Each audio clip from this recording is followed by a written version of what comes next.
اور ایک دن رات کو چہرے پہ نقاب ڈال کے نا تو مسجد کی گلیاں گھوم رہے تھے عمر فاروق،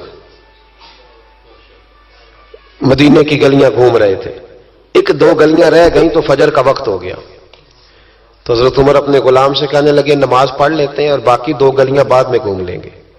حضرت عمر نے امامت کرائی تو نقاب اسی طرح چہرے پہ. ایک گلی سے گزر رہے تھے تو ایک بوڑھی اماں بیٹھی ہے خیمے میں، بوڑھی کچھ چہرے سے پریشان لگتی ہے.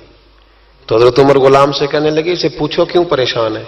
ہمارا تو اپنا ابا پریشان رہتا ہے، ہم پوچھتے نہیں، ہم نہیں پوچھتے. ہماری اپنی اماں روتی رہتی ہے کہ چلو 2 گھڑیاں رات کو آ کے بیٹھے گا میرے پاس، لیکن وہ آتا ہے 2 درجن کنوں لے کے اور سیدھا اپنے کمرے میں جاتا ہے اور بیگم صاحبہ سے کہتا ہے کہ یہ 6 اماں کو بھی دے آؤں، اس نے کون سا کھانے ہیں؟ تو وہ پلیٹ میں لے کے آتی ہے. پھر ماں کا دل ٹوٹتا ہے کہ یہ کمائی تو میری تھی، یہ تو بوٹا میں نے پالا تھا، لیکن یہ کس بیوپاری کے ہاتھ چڑھ گیا. ہم تو اپنے ماں باپ کو ٹائم نہیں دیتے، لیکن جب لوگ اللہ سے ڈرتے تھے رویہ کیا تھا. حضرت عمر فاروق رضی اللہ تعالیٰ عنہ خادم سے کہنے لگے بوڑھی سے پوچھو. تو پوچھا اماں السلام علیکم. وعلیکم السلام. اماں کیا بات ہے؟ تو اماں کہنے لگی جاؤ دوڑو، تمہیں کیوں بتاؤں، دیہات کی سیدھی سادی بی بی، جاؤ بھاگ جاؤ. کہا نہیں اماں مہربانی کرو اندر تو آنے دو. بڑی منت کے بعد اماں مانی. عمر فاروق عام آدمی نہیں جس سے دنیا کامتی ہے. حضرت عمر اندر گئے. اماں کیوں پریشان ہو؟ تو اماں کہنے لگی تمہیں کیوں بتاؤں، میرا اپنا دکھ ہے. چل اماں بتا دے، تیری مہربانی. تو اماں کہنے لگی میں ایک بیوہ ہوں، بے اولاد ہوں، کوئی میرا سہارا نہیں. مجھے عمر فاروق سے بڑی شکایت ہے، میرے اوپر 25 دینار کا قرضہ چڑھ گیا ہے اور 3 دن ہو گئے میں نے روٹی نہیں کھائی، اور عمر نے میری خبر نہیں لی.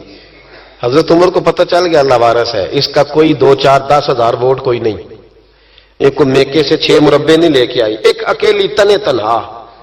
اور بھائی جب اللہ کا خوف ہوتا ہے تو پھر انسان ان غریبوں کو بھی مناتا ہے. پھر ریڑی والے کی بھی اہمیت بڑھ جاتی ہے، پھر رکشے والے کی قدر بھی بڑھ جاتی ہے. حضرت عمر فاروق رضی اللہ تعالیٰ عنہ کہنے لگے اماں عمر سے شکوہ ہے؟ کہاں؟ جناب عمر کہتے ہیں میں نے ایک جملہ کہا تو اماں نے تو مجھے لاجواب کر دیا. میں نے کہا اماں عمر کو کیا پتا کہ تو بھوکی ہے اور مقروض ہے، اسے کیا خبر؟ تو اماں کہنے لگی کیا کہا تم نے؟ عمر کو خبر نہیں، اسے پتا نہیں؟ تو عمر سے کہو نا چھوڑ دے حکومت، اس کے حوالے کرے جو خبر رکھ سکتا ہے. کیوں بیٹھا ہے پھر؟ ہمارے حکمران کہتے ہیں ابھی میں صدمے میں ہوں، نکلوں گا تو بات کروں گا، نہ ادھر ادھر کی تو بات کر. یہ بتا کہ قافلہ کیوں لٹا، مجھے رہزنوں سے غرض نہیں، تیری رہبری کا سوال ہے. ہاں تجھے جواب دینا پڑے گا. حضرت سیدنا عمر فاروق رضی اللہ تعالیٰ عنہ سے اماں کہنے لگی نہیں خبر رکھ سکتا تو حکومت کیوں کرتا ہے، چھوڑتا کیوں نہیں؟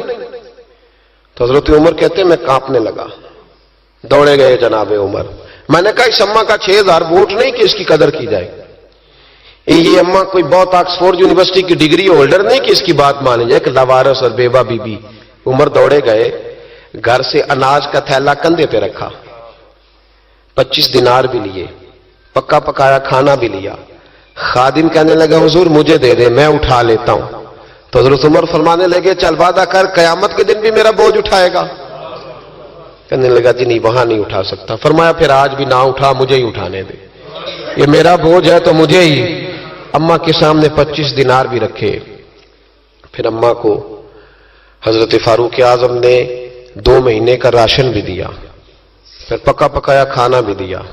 معمولی آدمی کی بات نہیں کر رہا، 24 لاکھ مربع میل کا حکمران. حضرت عمر مدینے میں بیٹھ کے کبھی للکار دیں تو کیسر و کسرا کی ٹانگیں کانپیں. جناب عمر فاروق رضی اللہ کھانا کھلا کے اماں چارپائی پہ تھی تو عمر نیچے بیٹھ گئے. کہنے لگے اماں چل عمر کو معاف کر دے، چل چل جانے دے، کوئی عرض نہیں، بیچارے کو پتہ نہیں چلا. تو اماں کہنے لگی تو نے پھر عمر کا ذکر چھیڑ دیا.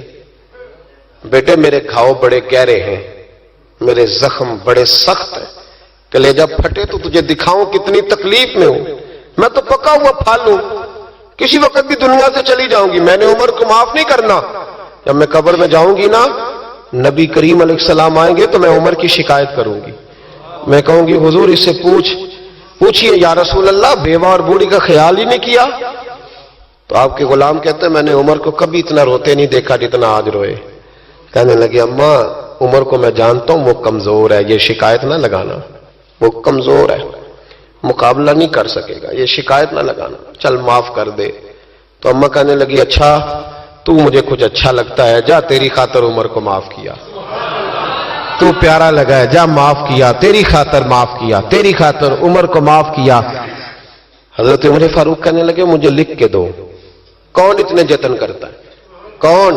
کسی سے کہنا جا اپنی اماں کو منا لے، تو کہتے ہیں نہیں نہیں میری غلطی کوئی نہیں، تو مناؤ کس بات پہ؟ ہمیں تو 20 دلیلیں آتی ہیں. جا ابا کے پیر پکڑ لے. پتہ ہے نبی پاک علیہ السلام نے فرمایا جس کا باپ راضی ہوگا اسی کا اللہ راضی ہوگا، اور جس کا باپ ناراض ہوگا وہ سارا دن وظیفے پڑھے اس کا اللہ راضی. یہ ابو داؤد شریف کی حدیث ہے. نا جی بڑی مہربانی، پیسے نہ لائیے گا. اب بات سنیں، وہ بھی میں سمیٹنے کی طرف آ رہا ہوں، ختم کر رہا ہوں، آپ میری بات پہ توجہ رکھیں. عزیز بھائی، نبی کریم صلی اللہ تعالی علیہ وسلم نے جو اپنے غلاموں کی تربیت کی تو حضرت عمر فاروق کہنے لگے لکھ کے دو، لکھ دو. تو اماں کہنے لگی آپ لکھیں میں سائن کر دیتی ہوں، آپ لکھ دیں میں سائن کرتی ہوں. حضرت عمر نے لکھا فلاں بنت فلاں کو عمر سے شکایت تھی، پھر انہوں نے عمر کو معاف کر دیا. اماں سائن کرنے ہی لگی تھی، سائن کرنے ہی لگی تھی کہ مولا علی شیر خدا آ گئے، حضرت عبداللہ ابن مسعود آ گئے. اوہو عمر یہاں بیٹھے ہوئے ہو، میں سارے مدینے میں تلاش کر رہا تھا، یہاں بیٹھے ہو، وہ کچھ لوگ ملنے آئے، نکلو. اماں نے سنا کہ یہ عمر تھے تو اماں اٹھ کے کھڑی ہو گئی. آئے ہائے عمر تھے، آپ عمر تھے؟ تو جناب عمر کہنے لگے اماں تو نے جو کہا ٹھیک کہا، لیکن اپنے وعدے پہ قائم رہا، یہ ذرا سائن کر دے. اماں نے سائن کیے تو حضرت عمر فاروق فرمانے لگے علی آ گئے ہو تو بطور گواہ تم بھی دستخط کر دو. عبداللہ ابن مسعود تم بھی بطور گواہ جب سائن ہوئے تو جناب عمر نے رکا لپیٹا اور مولا علی شیر خدا سے فرمانے لگے علی یہ رکھ لو، مجھے لگتا ہے میں تم سے پہلے دنیا سے جاؤں گا، اور جب میں پردہ کر جاؤں نا تو یہ رکا میرے کفن میں رکھ دینا.